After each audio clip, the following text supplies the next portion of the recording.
So good morning.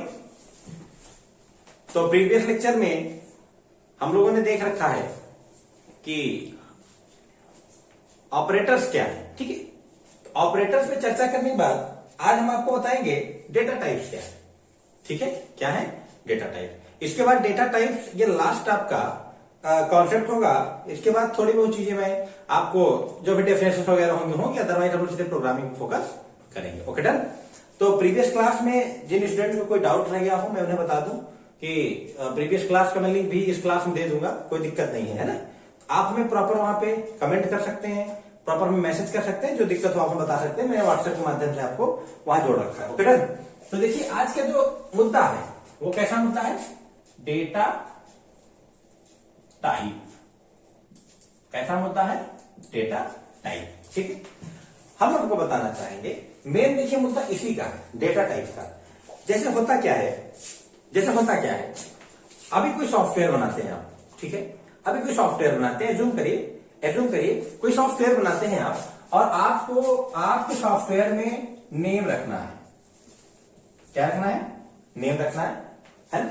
जब आपको name रखना है, कॉमन सेंस की बात है, नेम में सारे आपके कैरेक्टर्स ही होंगे। लाइक दैट, मान लीजिए अगर मैंने रख दिया आर्केन, तो ये सारे क्या है, कैरेक्टर्स ही तो है। लेकिन अगर आपको मोबाइल नंबर की बात आ गई, तो यहाँ पे कैरेक्टर्स नहीं होंगे, यहाँ पे क्या हो जाएंगे, डिजिट्स। क्या हो जाएंगे बॉस, डिजिट्स। ठीक है, तो यहां पर आप क्या लिखेंगे, कैरेक्टर्स, यहां पर लिखेंगे digits.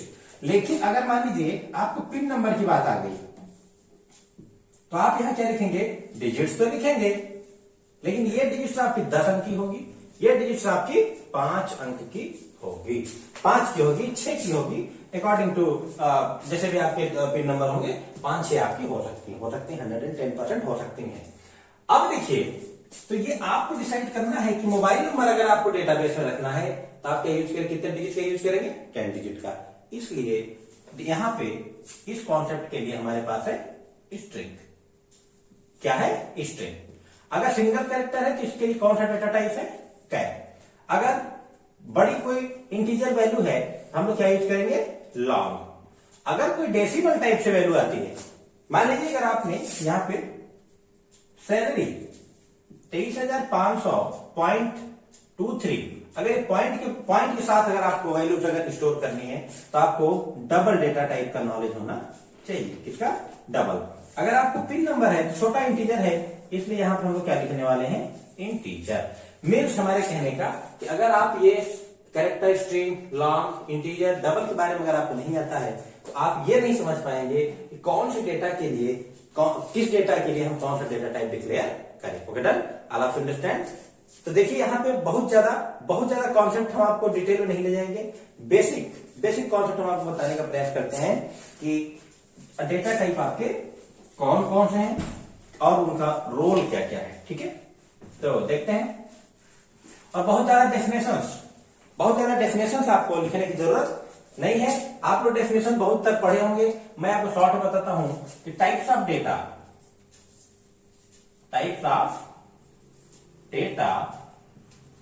Is called data type.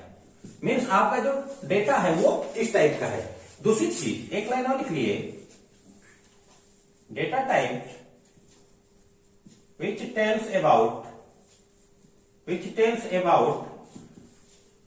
type of data you want to store। Data type ही आपको बताएगा कि आप किस प्रकार का डेटा स्टोर करना चाहते हैं, किस प्रकार की चीजों को आप यहां समझना चाहते हैं। ठीक है, तो data types of data is called data type. और डेटा टाइप क्या बताता है कि किस टाइप का आप डेटा स्टोर करना चाहते हैं। ठीक है, तो यहां पर देखिए मौजूदा हालत में हमारे पास, हम आपको कुछ डेटा टाइप बताते हैं, इसके बाद जो भी डिस्क्रिप्शन होगा, जो भी इसके और भी डेटा टाइप्स हैं वो हम आपको वीडियो के माध्यम से भेज देंगे। ठीक है, देखिए जैसे मैं डेटा टाइप भी लिखते जाऊंगा, फॉर्मेट स्पेसिफायर भी लिखता जाऊंगा। देखिए यहां पर हम लोग क्या यूज करेंगे, इंटीजर। क्या यूज करेंगे, इंटीजर। तो इंटीजर के लिए यहां पर हम लोग क्या लिखने वाले हैं, इंट डेटा टाइप। कौन सा data type? Int data type. और इस इंट डेटा टाइप का जो फॉर्मेट स्पेसिफायर है वो है %d। कौन सा है? %d। इसी सिंबल से हम इंटीजर डेटा को समझने वाले हैं। एक होता है डेसिमल, एक होता है डेसिमल डेटा टाइप। हम लोग फ्लोट डेटा टाइप देखेंगे।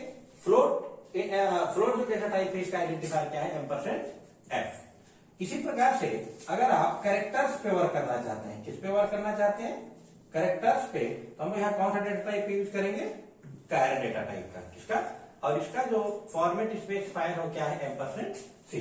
लाइक दैट अगर आप यहाँ पे collection of arrays, collection of characters पे यूज करना चाहते हैं, यानी स्ट्रिंग, कोई ऑफिशियली डेटा टाइप स्ट्रिंग का नहीं है, तो यहाँ पे कलेक्शन कैरेक्टर्स का जो एरे होगा इसका %s आपको डिफाइन करना पड़ेगा। ठीक है, तो इस प्रकार से बहुत सारे डेटा टाइप हैं। डबल है आपका, लॉन्ग है आपका, लॉन्ग इंट है, डिफरेंट टाइप के डेटा टाइप है जो कि आप लोगों को आगे पढ़ने की जरूरत है। हम उसमें आपको जो अभी भी डिस्क्रिप्शन जाएगा उसमें सारी चीजें हम आपको इसमें सेट कर देंगे। ठीक है, मेन मकसद हमारा बताने का कि इन्हीं सब डेटा टाइप से हम लोग डिक्लेयर करने वाले हैं कि कौन सी वैल्यू हमें कब भेजनी है। ठीक, चलिए तो देखिए एक और कॉन्सेप्ट मैं आपको बताना चाह रहा हूं। देखिए, आप जब कोई सोर्स कोड लिखते हो, तो वो क्या होता है? कन्वर्ट होता है। किसमें कन्वर्ट होता है? सोर्स कोड आपके मशीन लैंग्वेज में, मशीन कोड में कन्वर्ट होगा। तो कन्वर्ट करने के लिए आपको दो प्रोसेस है यहाँ पे। कितने प्रोसेस? दो प्रोसेस। एक तो है आपका कंपाइलर और एक है आपका इंटरप्रेटर। क्या है? इंटरप्रेटर। एक है आपका कंपाइलर और एक है आपका इंटरप्रेटर। ठीक है, तो देखिए कंपाइलर क्या होता है? Compiler is a translator. Compiler क्या है बॉस? एक ट्रांसलेटर है जो which convert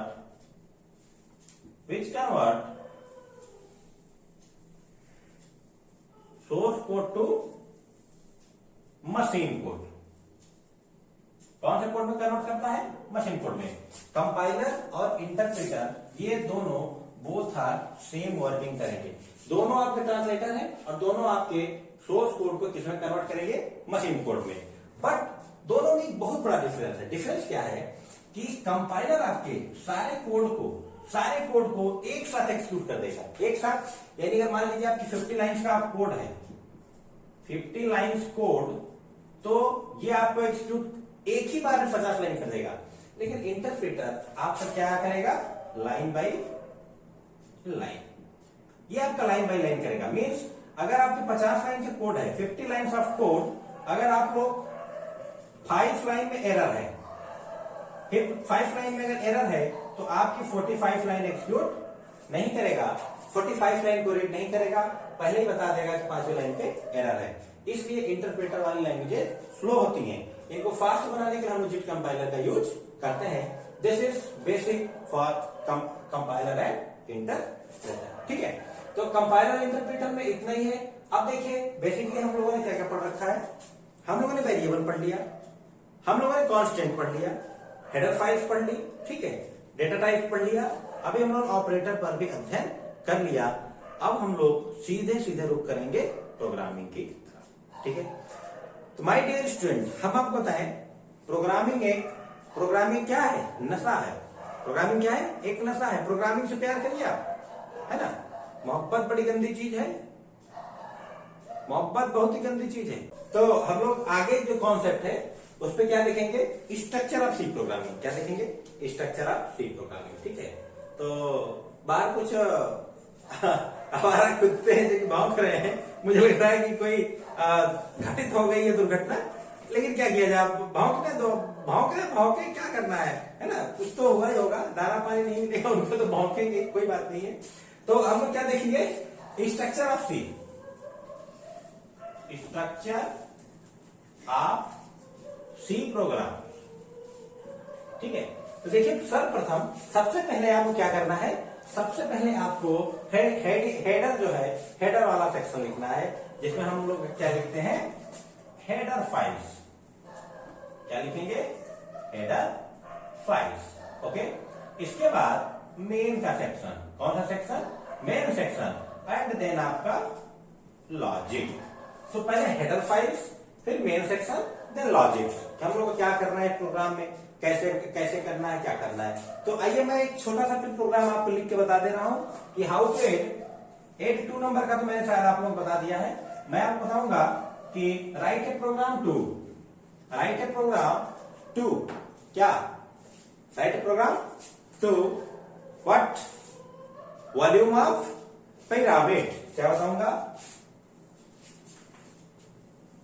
right a program to calculate volume of pyramid. Okay, pyramid आप लोगों ने सुना होगा ना, पिरामिड। देखिए सबसे पहले आपको क्या करना है, सबसे पहले क्या करना है, जस्ट वेट, मैं जरा सा एक स्टेप और आपको बता दे रहा हूं, उससे आप लोगों को काफी आसानी होगी। देखिए अगर आपको सॉफ्टवेयर डेवलपमेंट सीखना है, सॉफ्टवेयर बनाने हैं, तो सॉफ्टवेयर बनाने के लिए आपको थोड़ी देर के लिए मैं आपको SDLC बताना चाहूंगा। क्या बताना चाहूंगा बॉस, SDLC। SDLC क्या होती है, SDLC stand for software development life cycle. क्या होता है, software development life cycle. Okay done, software development life cycle. Software development life cycle means software के डेवलप होने के लाइफ साइकिल, जीवन चक्र, सॉफ्टवेयर के डेवलप होने का जीवन चक्र यहां पे हमको समझना चाहिए पहले, देन आप उसको डेवलप कर पाएंगे। फर्स्ट स्टेप इसका जो है वो है रिक्वायरमेंट। कौन सी है, रिक्वायरमेंट एंड एनालिसिस। क्या है, requirement and analysis. Now second step है आपका डिजाइनिंग का। कौन सा है, डिजाइनिंग का। थर्ड स्टेप कोडिंग का। फोर्थ टेस्टिंग, बहुत बड़ा स्टेप। एंड जो फिफ्थ नंबर पे आएगा, ये क्या आएगा आपका, मेंटेनेंस। कौन सा आएगा, maintenance. First requirement and analysis, then designing, then coding, testing and maintenance. Okay done. तो requirement and analysis, requirement and analysis में क्या, मैं डॉगीज पे सोच रहा हूं जरा सा, पता नहीं क्या मजा आ रहा है, भौंक रहे हैं, मैं देखूंगा, don't worry. Requirement analysis, requirement क्या boss, write a program to calculate volume of pyramid. My dear student, सबसे पहले आपकी रिक्वायरमेंट है वॉल्यूम ऑफ पिरामिड। एनालिसिस करेंगे कि आखिर वॉल्यूम ऑफ पिरामिड होती क्या है। तो एनालिसिस करने के बाद हमें पता चला, मैं इधर कोने में लिख दे रहा हूं कि V बराबर 1/3 पाई आर स्क्वायर एच। बोलिए, 1/3 पाई आर स्क्वायर एच हम लोगों का वॉल्यूम ऑफ पिरामिड होता है। ये कब पता चला, एनालिसिस जब हमने किया। क्यों एनालिसिस किया, क्योंकि ये रिक्वायरमेंट थी। क्या थी, रिक्वायरमेंट थी, ये रिक्वायरमेंट थी, इसको हमने एनालिसिस किया। क्यों एनालिसिस किया, क्योंकि रिक्वायरमेंट थी। फर्स्ट स्टेप फॉलो होता है सॉफ्टवेयर डेवलपमेंट लाइफ साइकिल का, कि आप पहले अपनी रिक्वायरमेंट देखिए, देन एनालिसिस करिए। एनालिसिस करने के बाद हमको पता चला कि V बराबर 1/3 पाई आर स्क्वायर एच। अब हम आपसे पूछेंगे, माय डियर स्टूडेंट, अगर ये मैथ का सवाल होता, अगर ये मैथ का सवाल होता, तो इस फॉर्मूले पर कौन कौन सी वैल्यू अप्लाई करनी पड़ती। कमान कमान, कौन कौन सी वैल्यू अप्लाई करनी पड़ती। आप लोग हनी सिंह के जमाने के हैं, हनी सिंह के जमाने में प्रोग्रामर है भाई साहब, बता रहा हूं कौन कौन सी वैल्यू होती, मैं बता रहा हूं। एक तो होती है आपकी आर की वैल्यू। किसकी वैल्यू, आर की रेडियस, और दूसरा एच यानी हाइट। दो ही तो आपको जरूरत पड़ती। अगर ये आपको वैल्यू मिल जाए, मान लीजिए इसको 3 और यहाँ 5 मिल जाए, तो ये आप यहां रख देंगे और ये आप यहां रख देंगे, फटाफट आपका कैलकुलेशन हो जाएगा, 110% हो जाएगा ना। अच्छा, 3 और 5 आपको वैल्यू मिल जाएगी, लेकिन ये 3-5 वैल्यू आपको कंप्यूटर पे नहीं डाली जा सकती। ये 3-5 वैल्यू कॉपी कर सकते हैं, लेकिन इसको कैसे हम लोग इनपुट देंगे, दिस इज कॉन्सेप्ट। तो देखिए डिजाइनिंग में आएंगे, तुरंत लिखेंगे डिजाइनिंग का मतलब देख के पता चले। सेकंड स्टेप, देख के पता चले कि हाँ ये चीजें हैं। जैसे ये बोर्ड है, पता चल रहा है ना, बोलो भाई पता चल रहा है ना, इसमें लिखेंगे ना, पता चल रहा है। जैसे कोई ब्रिज देखते हैं, आप समझ जाते हैं कि दिस इज ब्रिज, ठीक है। पावर हाउस देखो बिजली का ही होगा, कूद पार थोड़ी, कूद कर बैठ थोड़ी जाओगे, नहीं बैठोगे ना। डिजाइनिंग तुरंत आप लिखिए, यहां डिजाइनिंग के लिए आपको मिलता है प्रिंट एफ। क्या मिलता है? Print F. प्रिंट एफ में हमने लिखा inter value of r comma H. क्या लिखेंगे प्रिंटफ में? Inter value of r comma H. Boss इसको देखने से ही पता चल रहा है, इसको देखने से ही पता चल रहा है कि हम लोग क्या करने वाले हैं, हम लोग क्या करने वाले हैं, हम लोग क्या करने वाले हैं, यहां पर आर और एच की वैल्यू इनपुट करने वाले हैं। इनपुट करने के लिए आर और एच वेरिएबल में तो चाहिए, क्यों? क्योंकि हमें आर और एच की ही वैल्यू इनपुट करानी है। तो हमने यहां पर इंट टाइप का एक वेरिएबल ले लिया आर कॉमा एच। क्या ले लिया? देखिए एनालिसिस से मैं चल रहा हूं, int type r comma h, printf लिख दे enter value of r comma h. अब इसे इनपुट देने के लिए हम लोग क्या यूज करते हैं? Scanf method. और स्कैनफ में वैल्यू किस टाइप की है? इंट टाइप की। क्यों इंट टाइप की है? क्योंकि हमने मान रखा है कि हमें इंट डेटा टाइप की जरूरत है। आर इंटीजर टाइप का है, कौन सा फॉर्मेट स्पेसिफायर? अभी मैंने बताया था %d। कितने? 2। क्यों? क्योंकि हमारे पास 2 वैल्यू इनपुट होनी है R comma H. First %d किसके लिए? आर के लिए। %d किसके लिए? एच के लिए। कॉमा एड्रेस देते हैं R comma address of H. Scanf में यहां %d प्रॉपर तरीके से आ चुका है। मान लेते हैं, मानने में पूरी दुनिया टिकी है। 3 और 5, इसकी वैल्यू कितनी है? 3 और 5, इसकी वैल्यू कितनी है? 3 और 5, ठीक है। Printf scanf, printf scanf. अब वैल्यू आपको 3 और 5 मिल गई, बोलो भाई मिल गई कि नहीं मिल गई? 110% आपको वैल्यू मिल गई। अब आपको वैल्यू किसकी चाहिए? पाई की चाहिए, बोलिए पाई चाहिए ना। लेकिन पाई 22/7, पाई 22/7, आप यहाँ 22/7 डिक्लेयर कर सकते हो। नाउ मैं बता रहा हूं आपको।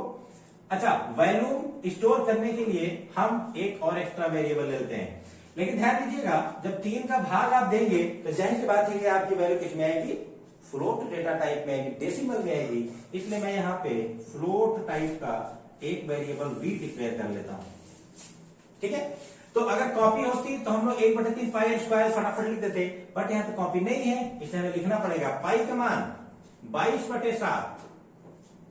क्या लिखना पड़ेगा? 22/7। तो ये 22/7 गुणे आर बोले तो ये आर गुणे एच डिवाइड बाई 3, ये होगा यानी 7 3 का 21।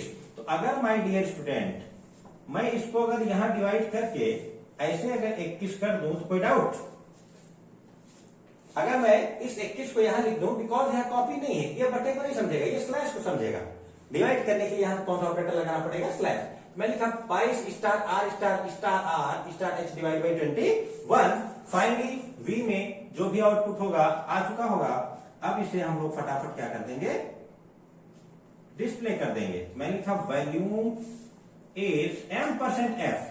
डेटा किस टाइप का है? फ्लोट टाइप का है। %f कॉमा v, और ये आपका प्रोग्राम पूरा 110% सही है। लॉजिकल व्यू आपका सही है, लेकिन प्रिंटफ स्कैनफ ये कहां से मिले? ये आपको हेडर फाइल से मिले। तो मैंने यहां पे लिख दिया हैश, छोटा लिख दे रहा हूं, इंक्लूड stdio.h। मैं जरा देर के लिए इसको थोड़ा सा रफ कर दे रहा हूं, 1 सेकेंड।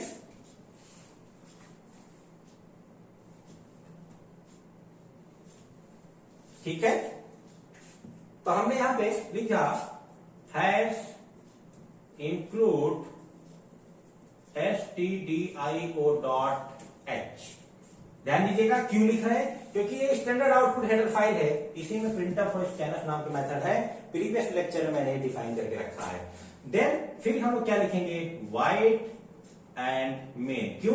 क्योंकि ये मेन ही फंक्शन है जहां से इस प्रोग्राम का एग्जीक्यूशन स्टार्ट होगा और वहीं पे आपका ये खत्म होगा। अगर आप इसे टर्बो C++ पे रन कराएंगे तो आपको यहाँ पे गेट ch लास्ट में लगाना होगा। क्यों? क्योंकि आपको एक कैरेक्टर रोकना है।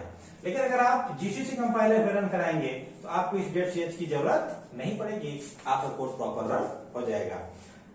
ये कोड लिखने के बाद आपने कोडिंग में इस आपने लॉजिक को फॉलो किया, डिजाइनिंग में आपने इसे फॉलो किया और ये प्रोग्राम लिखने के लिए आपने रिक्वायरमेंट एनालिसिस को फॉलो किया और लास्ट में आपको टेस्टिंग करनी है। लाइक दैट, टेस्टिंग का मतलब जैसे मान लीजिए आपने यहां धोखे से इट लिख दिया।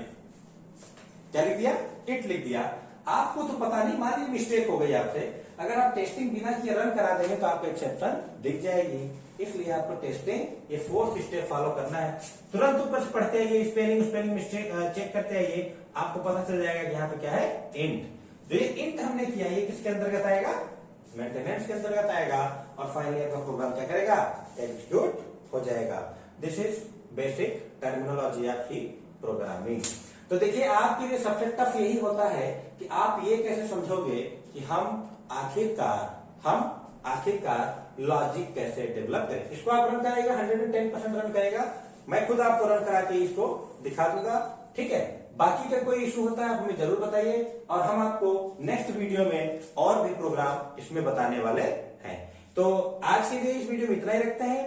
हम आशा करते हैं कि आपको चीजें समझ में आ रही होंगी। नहीं समझ में आती है आप मुझे कांटेक्ट करिए, आप हमें बताइए। और हाँ, जिन लोगों ने हमारे चैनल को सब्सक्राइब नहीं किया है, अभी लाइक नहीं किया है और बेल आइकन को जरूर दबा दीजिए और अपने junior senior civil mechanical electronics electrical CSIT PGDCA जहां पर भी है आप उसको शेयर करिए। बीटेक हो, MCA हो, BCA हो, कहीं पर भी ये 110% उनको बेनिफिशियल होगा, ठीक है। Thank you all of you, have a nice day, thank you.